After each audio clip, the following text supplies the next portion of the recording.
Good morning everyone. ఎక్కడ చూసినా ఇప్పుడు అతుల్ సుభాష్ గారి కేసు నడుస్తుంది. అతుల్ సుభాష్ గారి కేసు బట్టి కొందరు 498 తీసేయాలని, లేదు మెన్స్ కూడా లాస్ రావాలని చాలా మంది డిబేట్స్ చేస్తున్నారు. లాయర్స్ కూడా మాట్లాడుతున్నారు. నిజంగా అందరూ అతుల్ సుభాష్ సైడ్ మాట్లాడుతూ మెన్స్ కి లాస్ రావాలి అని మాట్లాడుతున్నారు. నిజంగా ఇది సంతోషించాల్సిన విషయమా అంటే ఖచ్చితంగా కాదు. ఈరోజు అతుల్ సుభాష్ గారు ఒకరు బయటకు వచ్చి సూసైడ్ చేసుకున్నాడు కాబట్టి అందరూ మెన్స్ సైడ్ లేదా అతుల్ సుభాష్ సైడ్ మాట్లాడుతున్నారు. రేపు ఇలాంటి ఇన్సిడెంట్ ఒక అమ్మాయి విషయంలో జరిగితే ఖచ్చితంగా వీళ్ళందరూ అమ్మాయి సైడు అమ్మాయిల అందరి సైడు మాట్లాడతారు. ఇక్కడ మనం ఆలోచించాల్సింది లాస్ కరెక్ట్ గా పని చేయట్లేదు అని, విచారించే వాళ్ళు కరెక్ట్ గా లేరు అని. అతుల్ సుభాష్ గారి భార్య కేసు ఫైల్ చేసినప్పుడు అది నిజమైన కేసా లేదా అబద్ధమా అనేది విచారించే అధికారులు సరిగ్గా విచారించలేదు.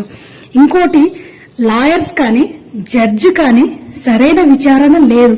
ఇక్కడ ప్రతి చోట ఎక్కడ విచారణ సరిగా జరగలేదని మనకు అర్థమవుతుంది.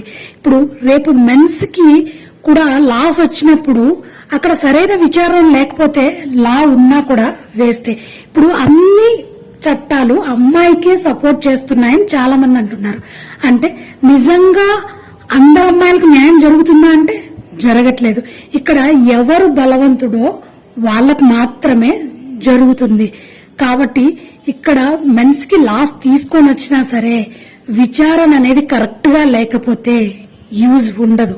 ఇక్కడ జనరల్ ఈక్వాలిటీ అనేది కరెక్ట్ గా చూసి విచారణ చేసినప్పుడే మనకి ఎన్ని లాస్ ఉన్నా కూడా మనకి న్యాయం అనేది జరుగుతుంది. పోనీ 498A పూర్తిగా తీసేద్దామా అంటే అసలు డౌరీ కేసెస్ అసలు లేవా?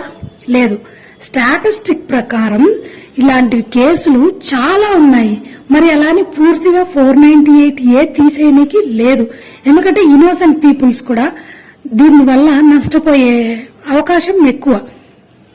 కాబట్టి ఎక్కడైతే మనము జనరల్ ఈక్వాలిటీ అనేది ఉండి చట్టాలు ఎప్పుడు విచారణ సరిగ్గా ఉంటుందో అప్పుడు మాత్రమే న్యాయం జరుగుతుంది.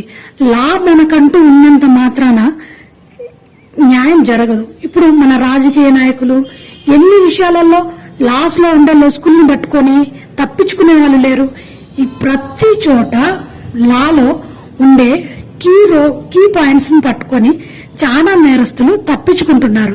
ఇక్కడ లాస్ వల్ల ఉపయోగం కాదు, విచారణ అనేది కరెక్ట్ గా ఉంటేనే ఇలాంటి అతుల్ సుభాష్ లాంటి గారు మరణాలు తగ్గుతాయి.